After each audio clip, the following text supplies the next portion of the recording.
Hi, I'm Ben. Welcome to my book corner. Today we're taking a look at another novella, and once again one by Cassandra Khaw, and that is The Salt Grows Heavy.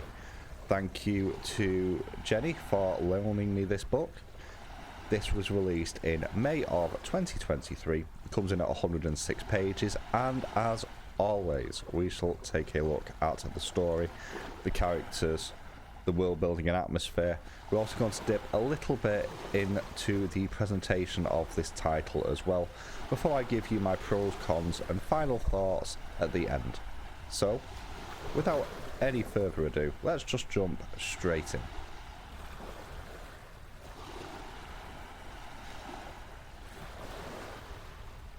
I could be wrong on this, but I think this is a take on the story of The Little Mermaid and digs further into folklore around mermaids. Obviously, now in modern media especially, mermaids are these beautiful sea creatures, whereas if you really go back to like the origin stories of what mermaids look like and were like, they were dangerous monsters of the sea, not unlike their cousins the sirens in many regards.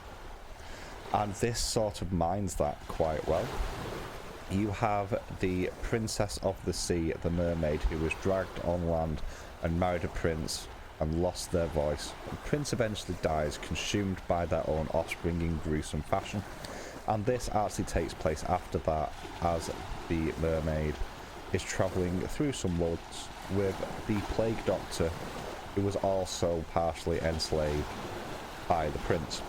And it covers a period of around 3 days, initially at least, where they're travelling through and they come across 3 surgeons, godlike, revered beings in a village, and their flock of children, cannibalistic, almost vampire-like children, and their belief in looking for the secret of immortality, really, and it's how they embrace their historic true nature, the cruel nature that they have, to actually survive this.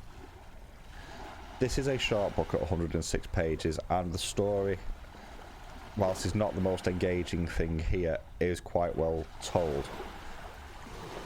I do like it when you go through these subversions of fairy tales that have become more modernised and had the edges kind of sanded off, and I really appreciate this book.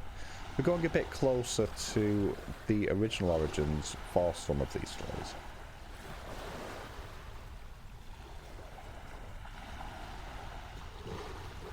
Looking at the characters, this is actually quite interesting. Your 2 primary characters are the mermaid and the plague doctor. Neither are ever given names. On top of that, you also have the 3 surgeons, who almost speak in a slightly off unison. They'll quite often echo each other's words, sometimes before the other has even finished. And then you have the cult of children. And very much they fit into stereotypes in terms of the godlike beings that are really not godlike at all and are just manipulating their flock, so to speak, although there are some interesting conceits there as well.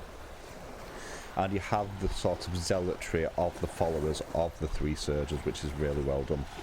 The interesting thing is the investigation into the nature of the mermaid and the plague doctor. In many ways, these are polar opposites, 2 sides of the same coin, so to speak, caused by their enslavement. The plague doctor, whilst initially seems, you would assume, to be the less good person, actually isn't.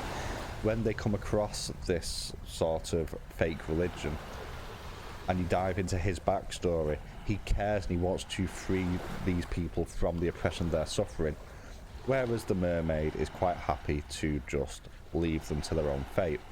And the nature of mermaids in this as cruel, meat-eating, almost monsters, is really well sort of documented.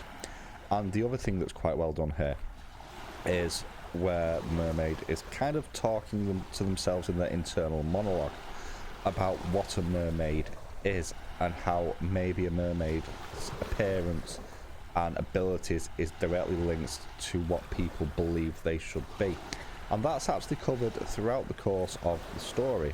She starts off as this horrific monster and gets defanged, the tongue cut out so she can no longer speak, and then by the end of it, she's far more human. Her form has changed, because that is what, at this point, the story of Mermaids has switched to.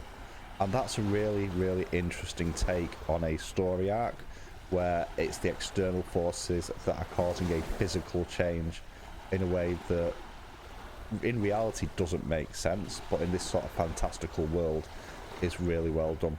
And both these two main characters have legitimate grievances with their history and their past, and they're also very disconnected from that, and they're looking for a new place in the world, and actually that's pretty well done.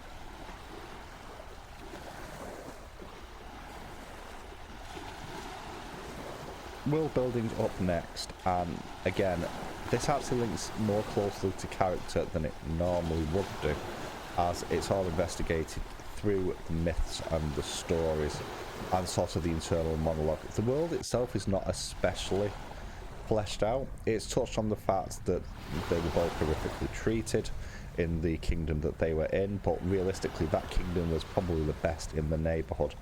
And this is very much a dark, unforgiving, cruel world, and that is made very clear in multiple points throughout the story. And again, also informs, from a character side, the mermaid's cruelty as well, as a direct reflection of the world in general.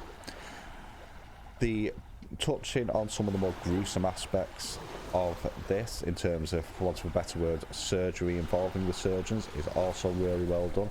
The fact they dig into the various different things they use for sutures and stitches is also really interesting, and actually quite historically accurate in some cases as well.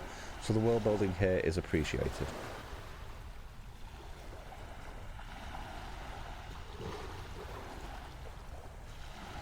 I wanted to talk about presentation for this one, which isn't something that I talk about very often. So there's two sides to this. The first one is the cover art. Now the cover art on the one that I read is hauntingly terrifying in many regards. This sort of featureless face filled with sharp and jagged teeth really does convey the horrific nature of the mermaid in the story. And there's some beautiful artwork on the inside of the hardcover as well, depicting the plague mask that the plague doctor is wearing as well.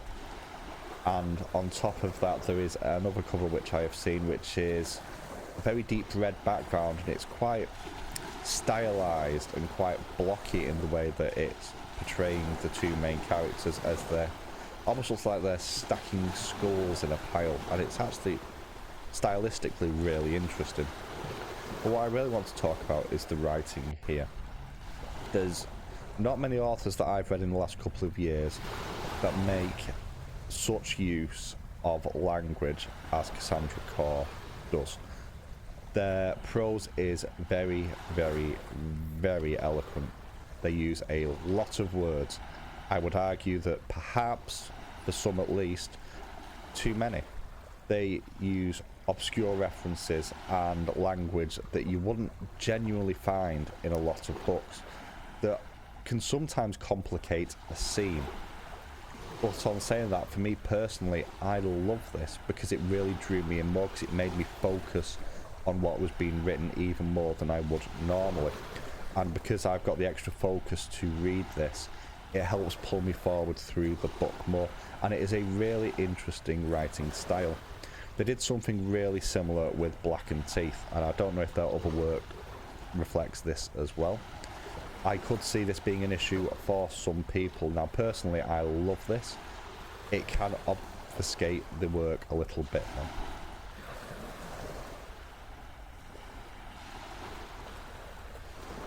Final thoughts then.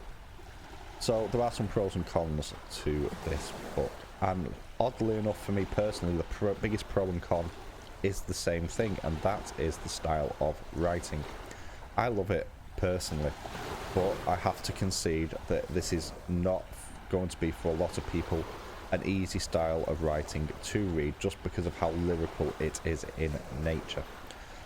And it can, at times, due to the use of language, feel like it's almost covering over the point the book is trying to make. That being said, I personally found it a really, really interesting way to read, and I really did appreciate the way that this was written, much like I did especially the first half of Black and Teeth before it. I think the world building could perhaps be a little bit better on the negative side overall. Just in terms of the physical world, you get the sense of cruelty and darkness and hopelessness within the world. And that kind of makes sense, especially for the fact that this is digging far deeper into folklore than fairy tale in many regards. But then again, when it is digging into that and going into the more gruesome aspects, especially like the bodily harm and the surgeries that occur, that is exceptionally well done. And I also really do like the internal monologue of the mermaid and how that switches slightly over the course of the book as their actual nature changes as well. And the theme of change and growth and perception is a really interesting one throughout this entire title. However, all that being said, I can't realistically put this higher than a top end of C tier, simply because I think that some people will find this a bit too dense, even for a novella, to be able to really engage with. But that's my thoughts on this one. I'd love to know yours. Let me know in the comments below, and I will catch you all next time.